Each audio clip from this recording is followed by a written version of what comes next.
मुल्क मेरा देश मेरा ये वतन। Good morning. झोप गेली वाटतं सगळ्यांची. सकाळची शाळा होती ना.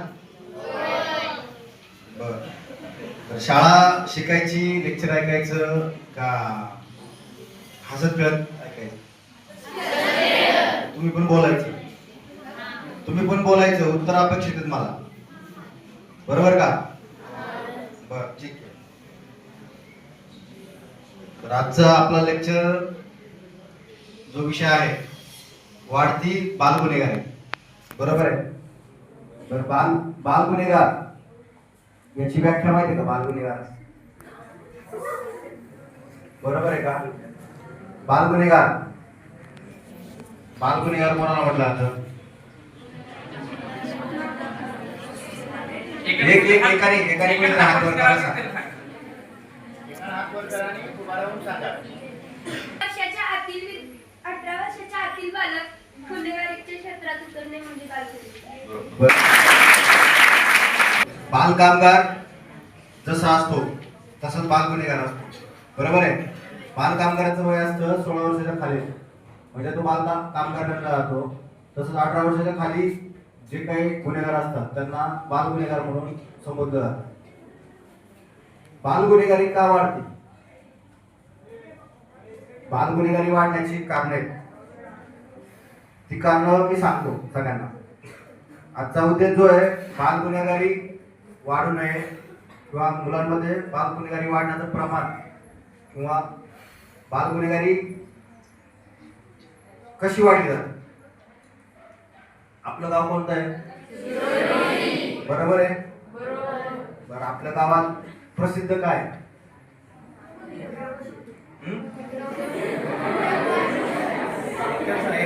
एकाने कोणीतरी सांगा. बरं, मी सांगतो, तुम्ही नका सांगू. जसं कमळांसाठी प्रसिद्ध होत. माहिती आहे का शिरोलीची कमळं? माहिती आहे. इतिहास जमा झाल्या. बरोबर आहे. शिरोली गाव जसं कमळांसाठी प्रसिद्ध आहे तसं शिरोली MIDC कास्टिंग उद्योगासाठी प्रसिद्ध आहे. आपल्याकडे फाउंड्रीचा उद्योग चालतो. जे इंजिन बनतं, जी गाडी आहे, गाडीचे बरेच पार्ट, त्यातला पिस्टन, त्याची बॉडी, त्याचे ब्रेक्स, त्याचे गिअर बॉक्स, त्याचे आतले पिनट्स, क्राउन्स, रॉड्स, जॉ, जे काय आहे ते सगळे इथे बनतात. बरोबर बरोबर ना? तर कारखानदारीसाठी काय काय आवश्यक असतं?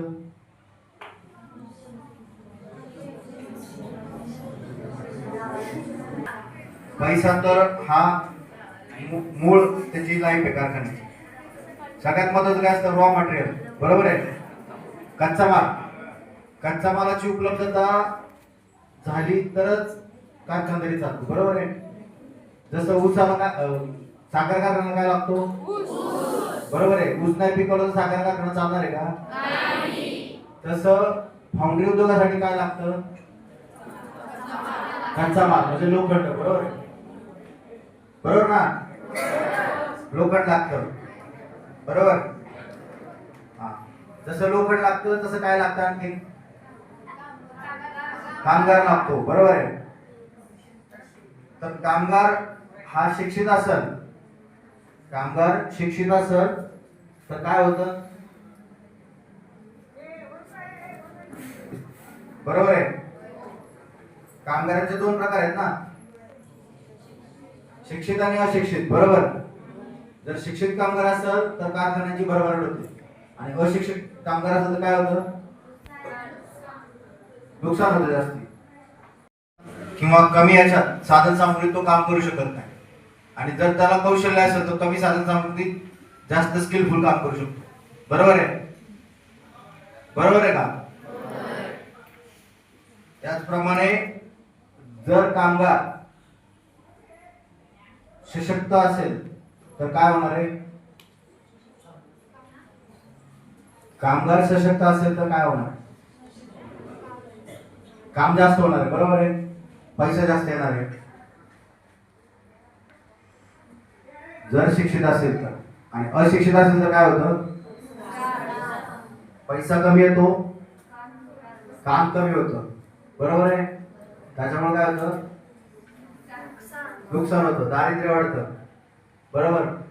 दारिद्र्य वाढल्यानंतर तो कुठं राहतो, बकाल वस्ती म्हणजे झोपडपट्टी राहतो, बरोबर आहे. आणि जर झोपडपट्टीत एखादा लहान मुलगा राहत असेल, भले जर सर्व झोपडपट्टी असेल, तिथे संस्कार भेटणार आहेत का?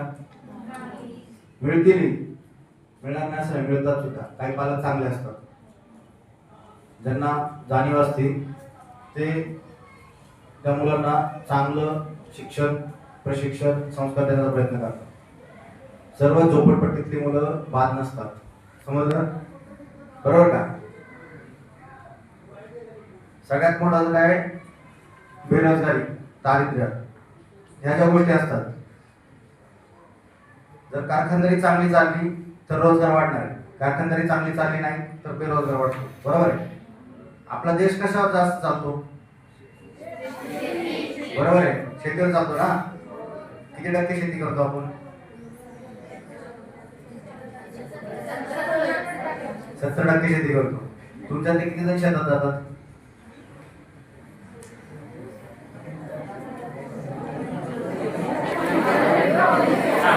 बर ठीक आहे.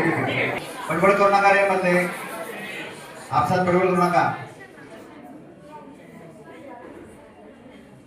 आपला देश शेती प्रधान आहे, बरोबर आहे. 100% शेती तुम्हाला रोजगार मिळणार आहे का? नाही मिळणार. त्यासाठी काय केलं पाहिजे? शिकलं पाहिजे, बरोबर आहे. शिकल्यानंतर काम मिळणार आहे का? शाश्वती आहे का?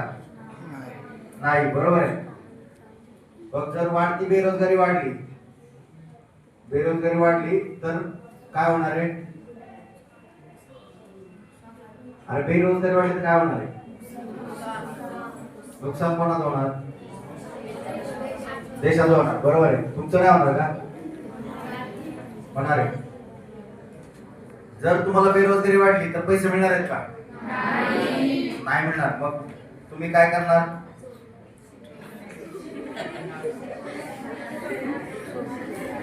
चोरी करणार. आलं ना सांग काय करणार? चोरी करणार, बरोबर आहे. म्हणजे आता आपला सब्जेक्ट चालू झाला, समजलं का? जर तुम्हाला रोजगार नाही भेटला तर आपलं जठर किती इंचाचं आहे माहिती आहे का? जठर सायन्स मध्ये शिकलात का? पोटाचे पार्ट शिकलात का? तर बरोबर आहे. ते भरण्यासाठी काहीतरी पाहिजे ना, बरोबर ना. जे भूक भागवण्यासाठी अन्नाची गरज असते, बरोबर. जर बेरोजगारी वाटली तर पोट भरणार का? मग काय करणार माणसं? चोरी करणार. त्याचप्रमाणे आता मोठ्यांचा पाठ झाला. जर मोठ्यांना काम नाही मिळालं तर बारक्यांना काय करावं लागणार? त्यातनं तुम्ही कामाला जाणार किंवा काही चोरीचा प्रकार होणार इकडे तिकडे, किंवा भंगार. आता आपल्याकडे भंगाराची जास्त गरज असते, लोखंडाची, बरोबर आहे. आपण 2-3 मित्र काय म्हणणार, चला भंगार गोळा करू. पण दररोज भंगार भेटणार आहे का तुम्हाला? मग तुम्ही काय करणार? चोरी करणार, बरोबर आहे. तुम्ही करणार नाही. पण जे काही बालगुन्हेगारीचे ऐका आता आपला खरा सब्जेक्ट चालू झाला. आपसात बडबड करू नका. ज्यावेळी लहान वयात तुम्हाला पैसे मागायची सवय झाली, बरोबर आहे, त्यातनं काय होतं, चैनी वाढतात तुमच्या. जर तुम्हाला वडिलांकडे रडून 5 रुपये मिळत असतील आणि 2-4 बाटल्या गोळा केल्यानंतर तुम्हाला 5 रुपये मिळत असतील, तर तो इझी मनी झाला. काय आला? इझी मनी, म्हणजे इन्स्टंट पैसा. तर तुम्ही काय करणार? घरच्यांकडे पैसे मागायचे सोडून देणार. आज 4-5 बाटल्या गोळा केल्या, भंगाराला दिल्या, 5 रुपये मिळाले, बरोबर आहे. मग तुम्ही आईस्क्रीम खाणार, चॉकलेट खाणार, जे काय खाणार ते खाणार. बरोबर आहे. थोडे मोठे आले का तुम्हाला आणखी पैशांची हाव लागणार. हा लालची लागणार. बरोबर ना, लालच लागणार, लालूच लागते. बरोबर आहे. त्याचं हिंदी म्हणतो, हिंदीत बोलतो लालच. लालच लागल्यानंतर काय होतं, तुम्ही आणखीन काहीतरी करायचा प्रयत्न करणार. बरोबर आहे. आणि एक दिवस काय होणार, कोणाच तरी काहीतरी सामान चोरताना तुम्ही सापडले जाणार. बरोबर. पण त्यातनं काय होणार, तुमचा जो मित्रमंडळ असतो तो तुमच्यापासून दुरावणार. किंवा तुम्ही जर कोणी पकडून आणणार, साहेब आमच्याने आमचं हे चोरलं, ते चोरलं, असं चोरलं, तसं चोरलं, म्हणजे जे चोरलेलं नसतं ते पण त्यावेळेस काय होणार, वाढणार. चोरलेलं 4 आण्याचं असणार, पण सांगताना काय होणार, 1 रुपया 12 आणे असं सांगणार का, एवढे चोरले म्हणून. बरोबर आहे. तिथून पुढे काय होतं, गुन्हेगारीची सुरुवात चालू आहे. त्याला सपोर्टिव्ह काय आहे, जर सरांनी मध्ये गांजाचा विषय काढला, जर तुम्ही उन्हाळ्या करत फिरलात अभ्यास न करता इकडे तिकडे, तर तिथं पाण्याची टाकी कुठेतरी आहे, बघितलं 2-3 जण मी पकडून पण नेलं तिथे. ते व्हाईटनर, हा काय बोलणं कोणतरी आहे, म्हणजे त्याला माहिती आहे कोणतरी काहीतरी बोलणार. आणि ते सांगितले तर गांजा पिणारे किंवा व्हाईटनर ओढणारे, हा व्हाईटनर सुद्धा तुम्ही ओढू नका. जे पदार्थ असतात नशेचे पदार्थ, जर गांजा अशी वस्तू आहे ते एकदा तुम्ही प्यायला चालू केला तर ती तुम्ही सारखं हे करता, म्हणजे त्या नशेच्या आले जातात. आणि त्या नशेत तुमच्याकडून काही ना काही कृत्य चुकीची होत राहतात, त्यातनं तुमचं आयुष्य उद्ध्वस्त होतं. गांजा आपल्याकडे बऱ्याच ठिकाणी मिळतो, विकतातही लोक. हे कारवाई केली आहे, पण मलाही काही लिमिटेशन्स कारवाई, कारण गांजा हा सरळ उघडपणे विकला जात नाही.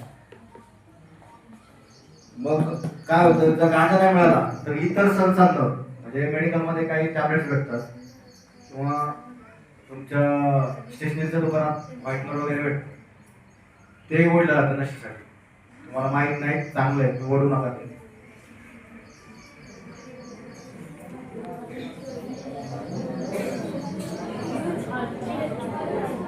मागचे बोलू नका. शाळा संपायची वेळ झाली, मला माहिती आहे. नाही ना, मग शांत राहा.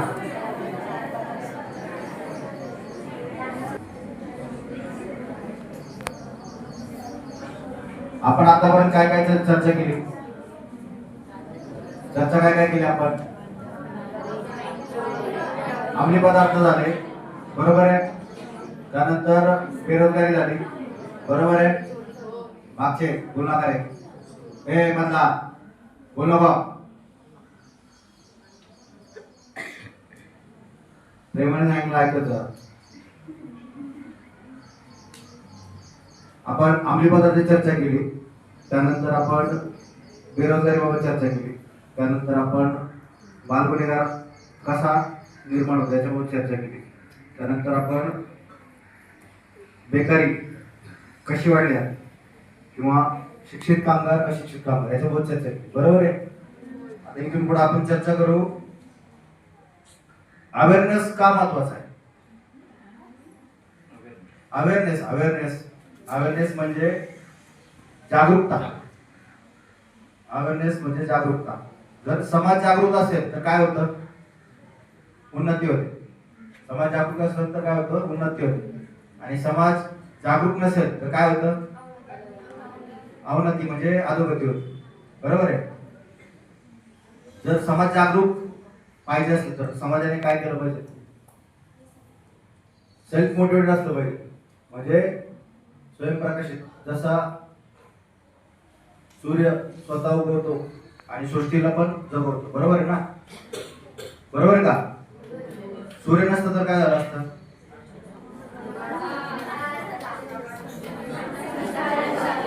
अरे सूर्य नसता तर ऋतुचक्र नसतं, पृथ्वी पण नसतं. समजलं? सूर्यामुळं ऋतुचक्र आहे आणि पृथ्वी पण जिवंत आहे. बरोबर आहे? म्हणजे सोलर सिस्टीम मध्ये सूर्य जेवढा महत्वाचा आहे तसं माणसाच्या उन्नतीसाठी माणसाचं सेल्फ मोटिवेट असणं पण महत्वाचं आहे. त्यासाठी काय काय आवश्यक असतं?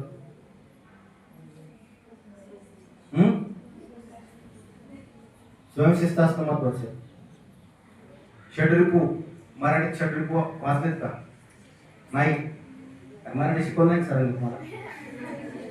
व्याकरणात षड्रिपू असतात माहिती का?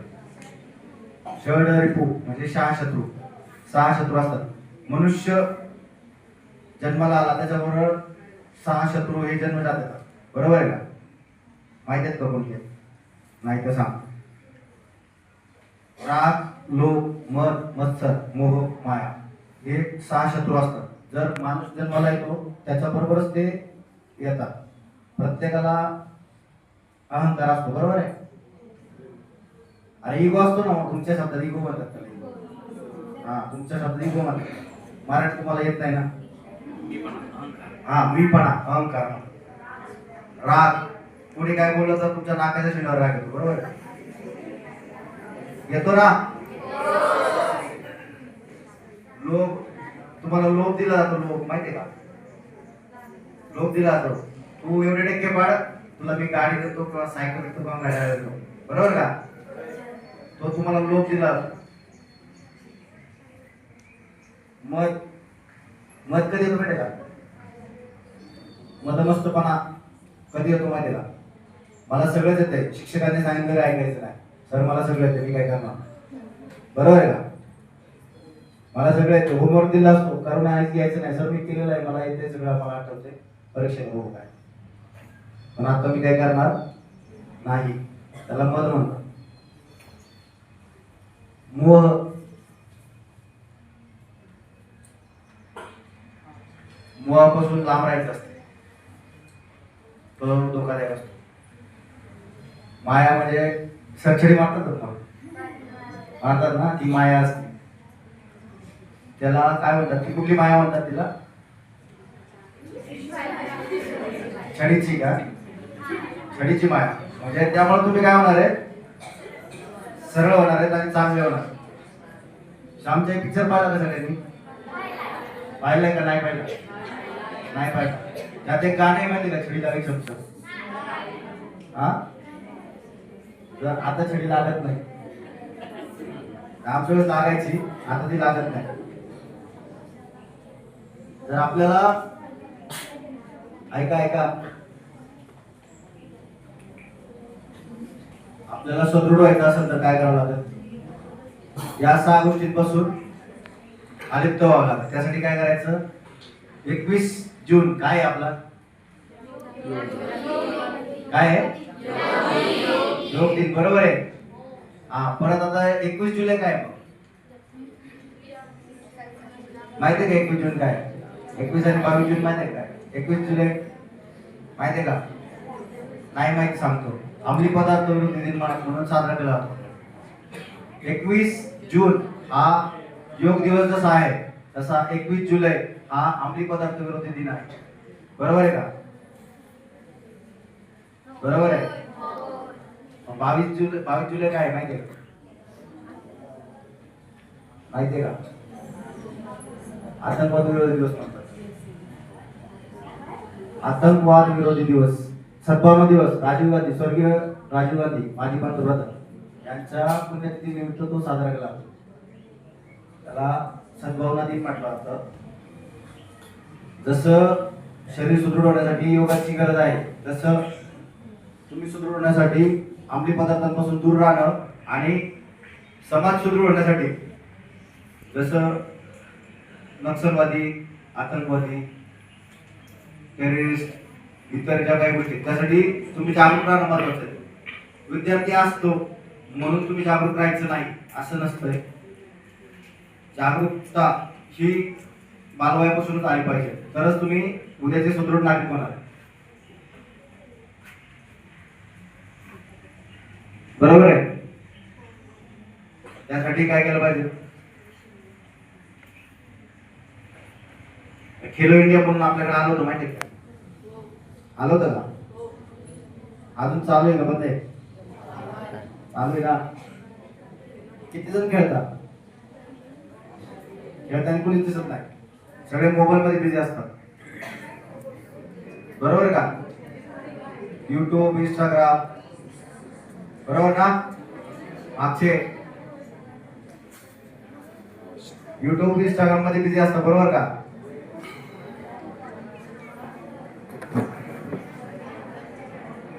अवांतर बडबड नका करू. सोशल मीडिया तुम्ही जेवढे लांब राहाल त्यापासून तेवढे तुम्ही चांगले विद्यार्थी व्हा. वाचन किती जण करता? नाही करत वाचन, सगळे मोबाईल मध्ये बिझी असतात.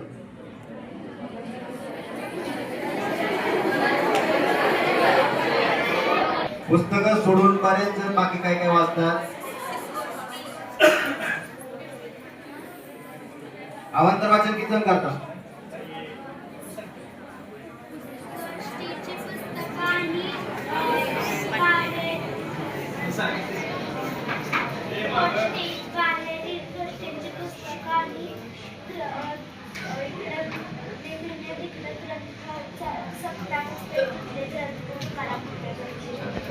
अच्छा, आपली क्रमिक पुस्तकं सोडून आपल्याकडं भरपूर मोठी ग्रंथसंपदा आहे. आपण मराठी भाषिक जरी असलो तरी आपल्याकडं जगाला ज्ञान देता येईल एवढी मराठी भाषिक आणि मराठी भाषा समृद्ध आहे. आपल्याकडे ज्ञानेश्वरी आहे, तुकाराम गाथा आहे, एकनाथी भारुड, बरेच संत साहित्य आहे का ज्या संत साहित्यावर बऱ्याच लोकांनी डॉक्टरेट घेतलंय, म्हणजे एका ओळीवर डॉक्टरेट घेतलंय. त्यामुळं आपलं संत साहित्य जेवढं वाचता येईल तेवढं वाचा, तुम्ही सुदृढ व्हा, भाषा समृद्धी वाढते. अवांतर वाचन करणं गरजेचं असतं, खूप आवश्यक असतं. आणि पुस्तकांसाठी पैसे लागत नाहीत, फक्त तुमची वाचण्याची आवड पाहिजे. शाळेत ग्रंथालय असणार आहे, त्याचा भरपूर उपयोग करायचा असतो. तुम्ही जास्तीत जास्त जेवढं वाचाल तर वाचाल. मराठी म्हणे माहिती आहे का? वाचाल तर वाचाल, बरोबर आहे. जेवढे तुम्ही वाचाल तेवढे तुम्ही परीक्षेत वाचा. हा, जेवढे जास्त अभ्यास करणार तेवढे जास्त तुम्ही हुशार होणार. गुन्हेगारी ला कारणीभूत असणारे घटक आपण चर्चा करत होतो बालगुन्हेगारी बद्दल, बरोबर आहे. दारिद्र्य सगळ्यात मोठा त्यातला पार्ट आहे. पैसा, लहान वयात पैसे जरी आले तरी तुम्ही गुन्हेगारीकडे जाऊ शकता. ए रो, तुझ्यासाठीच चाललंय, तूच मला बघतोय आणि तुझ्या शेजारचा त्याच्याकडे बघतोय. चैनी करण्याची सवय लागते. टपरीवर वगैरे जाता गुटखा खाणारे भरपूर असतात, सिगरेट पिणारे दिसतात, मग ते पितात म्हणून आपण पिलं तर काय फरक पडतो या मानसिकतेत जाऊ नका. त्याने व्यसनाधीनता वाढते आणि एकदा व्यसनाधीनता वाढली का ते मिळवलेले पैसे सुद्धा पुरत नाही. आणि पैसे ज्यावेळेस पुरायला कमी पडतात त्यावेळेस कुठेतरी माणूस गुन्हेगारीकडे वळतो. गरजा कमी करा, दूध प्या. बऱ्यापैकी सगळ्यांकडे दूध आहे, बरोबर आहे. जनावर सगळ्यांकडे आहे, त्यामुळे दूध प्या. दूध चांगलं असतं शरीरासाठी. तुमच्या इथे चांगलं मैदान आहे पुढे कुस्तीचं, किती जण त्याच्यात प्रॅक्टिस करतात? अरे तालमीत जातात का कोणी? कोण नाही जात, सगळे काळी बैल होते. तालमीत जात जावा. कोल्हापूरचं नाव कशासाठी प्रसिद्ध होतं माहिती आहे का तुम्हाला? आता किती जण कुस्त्या खेळतात ते सांगा? कोणच खेळत नाही. एकटाच आहे. तीन हात, 4 5. ठीक आहे, ओके. ऐका आता हात खाली करा, हात खाली. आता त्याच्यावर कुस्ती नाही खेळायची तुला, त्याच्यावर नाही खेळायचं कुस्ती. आपल्याला नॅशनलचे मेडल मारायचे. जे कुस्तीवाले असतील त्यांनी बाकीच्यांना पण वेळ लावा कुस्तीचं. जेवढे जास्त तुम्ही बाकीच्यांना व्यायामाचा वेळ लावाल तेवढे जास्त कॉम्पिटिशन म्हणजे फेअर कॉम्पिटिशन वाढतं. आणि ऑलिम्पिकचं कुस्तीचं मेडल आपल्याला मिळालेलं आहे माहितीये का? अरे ऑलिम्पिकचं मेडल माहितीये का? कोणाला मिळालं होतं? आपल्याकडे कुठं आहे का स्टॅच्यू आहे का? कुठे आहे कुठे आहे सांगा बरं. भवानी मंडपाच्या तिथे आहे बरोबर का? मग त्या बोर्डवर कोणाचं नाव लावायचं का तुमच्यापैकी? अरे लावायचं का? तो ऑलिम्पिकचा पोल येतो माहितीये का?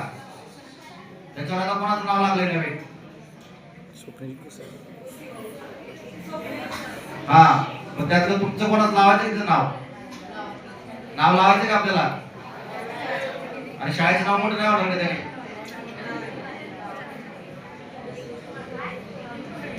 त्या ऑलिम्पिकच्या पोलवर कोणाचं नाव लावायची इच्छा आहे का कोणाला?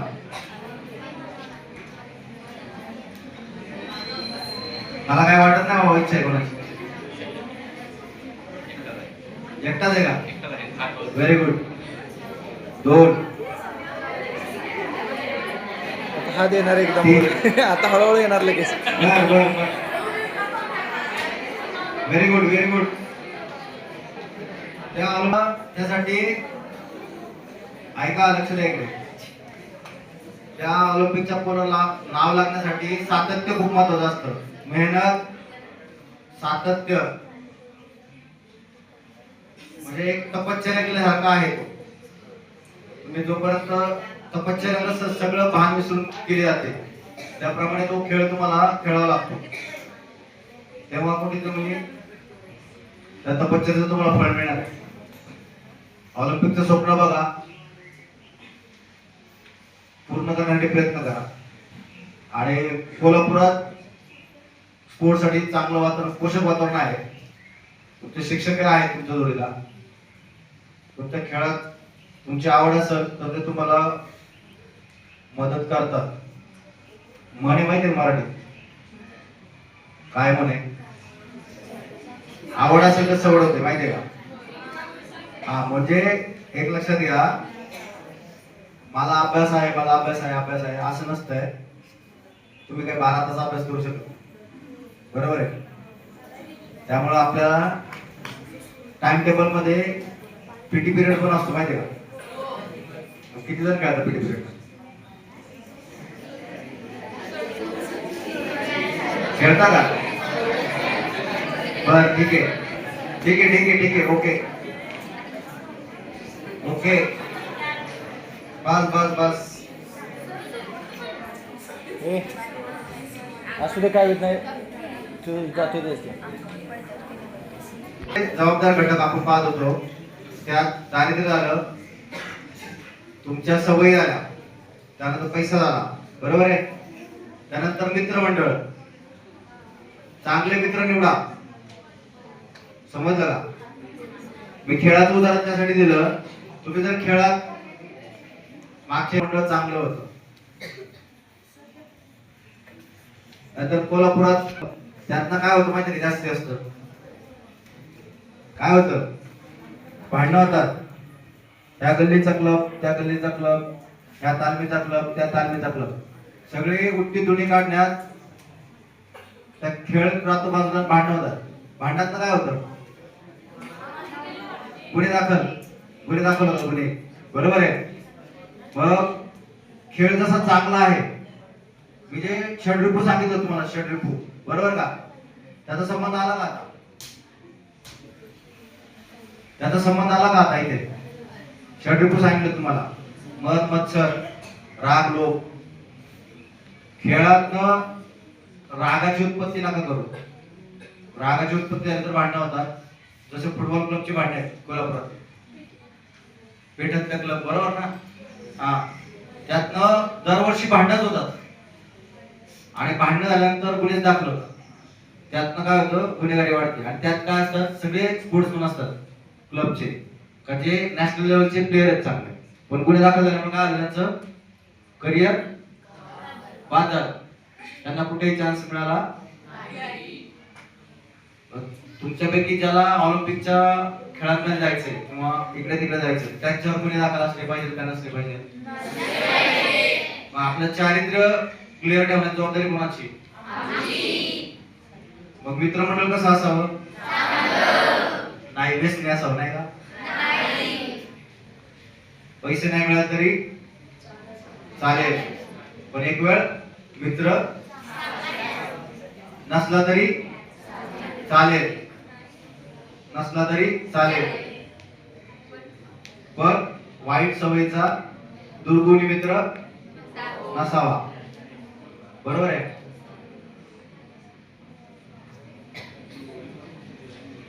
बरोबर. आता आपला पार्ट आला कुठे कुठे आला सांगा? संस्कार. संस्कार कुठे कुठे मिळतात? बरोबर आहे. तुम्हाला दोन ठिकाणी मिळतात, एक घरी आणि दुसरे शाळेत. बरोबर. हे दोन तुमचे संस्कार विद्यालय. बरोबर का? एक शाळा आणि एक आपलं घर. आई वडील जे संस्कार करतात, शिक्षक जे संस्कार करतात, ते जगात दुसरं कोणी करू शकत नाही. त्यामुळे ते काय पाहिजे? आदरणीय पाहिजे. बरोबर आहे का? आता तुमच्याकडे काय होतं, शिक्षकांनी मारलं का तुम्हाला पाहून घेतो, तुम्हाला बघतो, तुम्ही आमच्याच वाडीतून जाता. तुम्ही कसे जाता? बरोबर ना? धमकी देता का? धमकी देऊन बघा फक्त तुम्ही. बरे धमकी देता का तुम्ही? देऊन बघा की.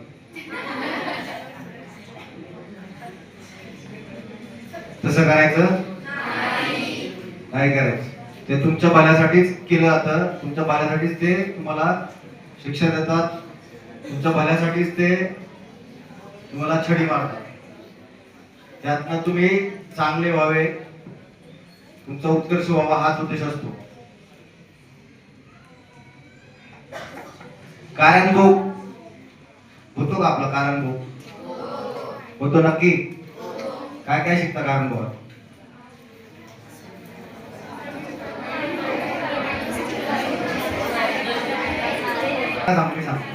ओरिगामी शिकता. बरोबर आहे. ओरिगामी शिकता. बोर्डचे क्लासेस होतात. लाठी काठी होती. काठींचा क्लास झाला तुमचा. काठी नोट्स नोट्स नाही. तुमच्याकडे ह्या स्काउट गाईड आहे का? हा स्काउट गाईड आहे ना? आहे का? अरे स्काउट गाईड शिकलात तर नाही. शिकलात तर त्या काठी. जनावर आहेत का तुमच्याकडे? आषाढ गाड माहिती आहे का? पलटी गाड माहिती आहे का? सुलटी गाड, आमटा गाड, या ज्या गाठी असतात ना, त्याच गाठी आपल्याला शिकायच्या असतात. त्यातनं सेल्फ डिसिप्लिन आणि स्किल. डिझास्टर मध्ये या गाठी तुम्हाला कामाला येतात. पूर येतो का आपल्याकडे? येतो ना? बरोबर का? पुरात जनावर वाहून जातात, माणसं वाहून जातात. त्यांना वाचवण्यासाठी या गाठींचा वापर केला. माहितीये का? त्याच्या मी गाठी सांगितल्यात ना, त्यासाठी वापर केला होता त्या गाठींचा.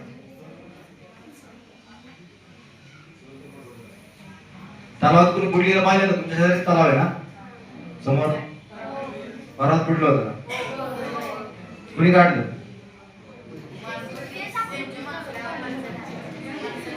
आम्ही होतो तिथे, बघितलं नाही का मला?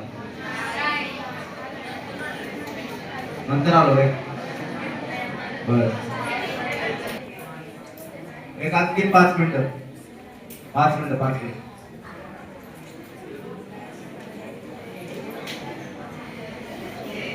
संस्काराने काय होणार आहे? संस्काराने काय होणार आहे? आपलं प्रगती होणार आहे. आपण सुदृढ होणार आहे. आपण सुदृढ झालं तर काय होणार आहे? देश सुदृढ होणार आहे. बरोबर आहे. देश सुदृढ झाल्यावर काय होईल? जीडीपी वाढणार. बरोबर ना? जर सुदृढ नागरिक सुदृढ विद्यार्थी सुदृढ नागरिक झाला तर काय होणार आहे? प्रगती होणार आहे आपली आणि देशाची सुद्धा. त्यासाठी काय केलं? संकल्प केला पाहिजे. विज्ञान प्रदर्शनात कोण जातं का? जात आहे. काय काय इनोव्हेशन्स केले? नवीन इनोव्हेशन काय केलंय का? तुम्ही भाग घेतला होता का? काय केलं ते सांग. सोलार पॅनल कार तयार केली. बरोबर आहे. म्हणजे आता हायब्रिड कारचा जमाना चालू आहे. नंतर कालांतराने जर सोलारवर जर तुझं गव्हर्नमेंटनी आहे, त्यात गव्हर्नमेंटचं चालूच आहे, पेटंट घ्यायचा प्रयत्न करा. पेटंट माहिती काय असतो? तुझ्या नावाने ते पेटंट रजिस्टर होणार, म्हणजे तू जगातला सगळ्यात श्रीमंत व्यक्ती होणार.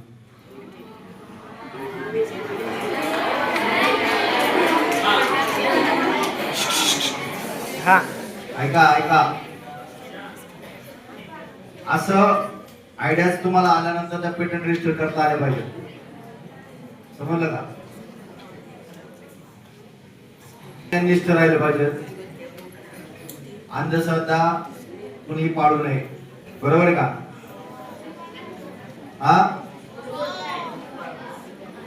लिंबू मिरची लावतात का आमच्या पोटी? लावतात का? लावतात रे. पण ते लिंबू मिरची का लावल्या जाते माहिती का तुम्हाला? माहिती का? स्टोरी माहिती का? नजर लागू नये म्हणून. मग मी सांगतो ती स्टोरी. लिंबू मिरचीची स्टोरी मी सांगतो. आपल्याकडे लाईट नव्हते. बरोबर आहे. ज्यावेळेस आपण पारतंत्र्य होतो त्यावेळेस आपल्याला लाईट नव्हती. बरोबर. किंवा रस्तेही चांगले नव्हते. बरोबर. ज्यावेळेस आपण प्रवास करायचो त्यावेळेस प्रवास कसा असायचा आपला? बैलगाडीचा असायचा. बरोबर. त्या बैलगाडीला ते लिंबू मिरची बिबवा लावण्याचं कारण काय असायचं? बिबवा हा अँटीसेप्टिक, म्हणजे जर बैलाला काही जखम झाली, काट्याच्या रस्त्याने जाताना काटा लागला किंवा आपल्या पायात चपला नसायचा, काटा रुतला किंवा काय झालं तर तो बिबवा गरम करून त्यावर घातला. ऐन वेळेला तो कुठं उपलब्ध नाही व्हायचा म्हणून त्या गाडीलाच तो लावला जायचा बिबवा मिरची. ज्यावेळेस बैल थकून जायचा चालत त्यावेळेस कुठेतरी वस्ती करायला लागायची. ती वस्ती धर्मशाळा नसायच्या, रोड वाटेला आडेवाटेला असायच्या. त्या आपलं जो परिसर आहे जगातले सगळ्यात जास्त विषारी साप आपल्याकडे करतात. त्यातल्या 4 जाती महाराष्ट्रात सापडतात. माहिती का कोणत्या? माहिती आहेत? मण्यार, फुरसे, घोणस आणि नाग. बरोबर. या 4 जाती आपल्याकडे सापडतात. या 4ही जाती विषारी आहेत. त्यातला जर कोणाला सर्पदंश झाला तर त्याचं टेस्ट बड जातो. कारण हे 4ही जे विषय आहेत त्यात नर टॉक्सिक आहेत आणि याच्या म्हणजे सरळ तुमच्या बॉडीवर परिणाम करणार आहे. म्हणून तुम्हाला मिरची खाऊ घातली जायची का? आता तुमची टेस्ट बड गेली का? जर मिरची तिखट लागली तर तुम्हाला विषारी साप चावलेला नाही. जर मिरची तुम्हाला तिखट नाही लागली तर तुम्हाला विषारी साप चावला आहे. म्हणजे तुम्हाला उपचाराची गरज आहे. यासाठी ती मिरची असायची. आणि लिंबू आणि साखर, चहा किंवा लिंबू सरबत याच्यासाठी ते ठेवलं आहे. कारण तुमचा प्रवास उन्हातून व्हायचा. पहिले आता वड असायचे रस्त्यात, आता नाही आहेत. आता तुम्ही ग्लुकॉन डी पिता. बरोबर ना? लिंबू सरबत पित नाही, तुम्ही ग्लुकॉन डी पिता. तर जुन्या लोकांचा ग्लुकॉन डी म्हणजे लिंबू सरबत. समजलं का? म्हणून ते लिंबू मिरची आणि बिबवा हा ठेवला जायचा. ते काय कोणाला नजर लागू नये म्हणून ठेवला जात नाही. समजलं का? समजलं का? हा. आता एक आणखी सांगतो. हा, जर तुम्हाला वाटलंच बिबवा लिंबू मिरची घ्यायचा तर एक रोजगार, त्या ज्या व्यक्तीला रोजगार म्हणून तुम्ही त्याचं 5 रुपयाचा 10 रुपयाचा लिंबू घेऊ शकता. समजलं का? पण ती अंधश्रद्धा म्हणून नाही. समजलं का? कारण ते चोऱ्या करत नाहीत रस्त्यावर विकतात. जर तुम्ही त्याला 5 रुपयाचं घेतलं तर त्याचं उदरनिर्वाह चालणार, बरोबर आहे. म्हणजे तुम्ही एक रोजगार जनरेट केला, समजलं का. अंधश्रद्धा म्हणून त्याला खत पाणी घालू नका, समजलं. आता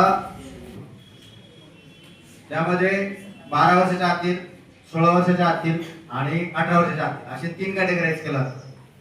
त्यामध्ये सुद्धा क्राईमचे 3 टाईप आहेत, हिनेस क्राईम, पेटी क्राईम आणि जनरल क्राईम. म्हणजे असे 3 टाईप आहेत. म्हणजे हिंस्र गुन्हे, कमी शिक्षेचे गुन्हे आणि एकदम नगण्य गुन्हे, हे ते टाईप आहेत. बाल गुन्हेगारीकडे जाण्याचा कल सोशल मीडिया, व्यसनाधीनता आणि संगत हे 3 त्यातले महत्वाचे पार्ट. संगत चांगली असेल तर तुमचा गुन्हेगारीकडे जाण्याचा कल कमी होऊन जातो. व्यसनाधीन असाल तर तुमचा गुन्हेगारीकडे जाण्याचा कल वाढतो.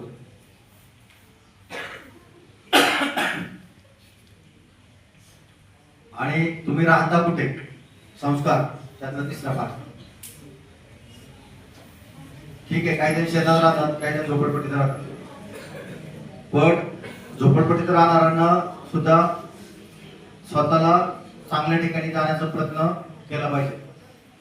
किंवा संस्कार हे कोणी दिल्याने येत नाही, ते जात्याच असावे पण लागतं. सगळ्यात महत्वाचं, तुम्हाला तुमच्या पालकांच्या कष्टाची जाणीव असली पाहिजे. आपले वडील, आपली आई, आपले शिक्षक आपल्यासाठी किती मेहनत करतात, काय करतात, कसं करतात आणि त्या मेहनतीतनं ते तुम्हाला काय देतात याची जाणीव असणं सर्वात महत्वाचं आहे. ती जाणीव जर तुम्ही ठेवली तर तुम्ही माझ्यासारखे इथं पुढे खुर्ची घेऊन लेक्चर देणार नाही, हे 100% खरं आहे. त्यामुळं अभ्यास, अभ्यास आणि अभ्यास ही त्रिसूत्री म्हणतात त्याला, 30 सूत्री. अभ्यास, अभ्यास, अभ्यास. त्यासाठी फक्त रीड, रिपीट, राईट. लक्षात ठेवा, रीड, रिपीट, राईट. तुम्ही जेवढं वाचाल तेवढं तुम्ही लिहिलं पाहिजे. जेवढं लिहिलंय तेवढं तुम्ही परत रिपीट केलं पाहिजे, बरोबर ना सर. तुमचे 3R हे सगळ्यात महत्वाचे आहे आणि हे जगातल्या कुठल्याही परीक्षेसाठी कॉन्स्टंट आहे. म्हणजे तुम्हाला काय येत नाही तर तुम्ही 3Rचं ऍप्लिकेशन करत नाही म्हणून येत नाही. जगातल्या सगळ्या परीक्षा माणसांनी तयार केल्या आहेत, माणसांसाठीच तयार केल्या. त्याच्यामुळं जेवढं तुम्ही वाचन कराल, जेवढं लिखाण कराल, त्याचं मनन कराल, त्याचं रिपिटेशन कराल, तुम्हाला कुठलाही प्रश्न कधीच अडचण येणार नाही.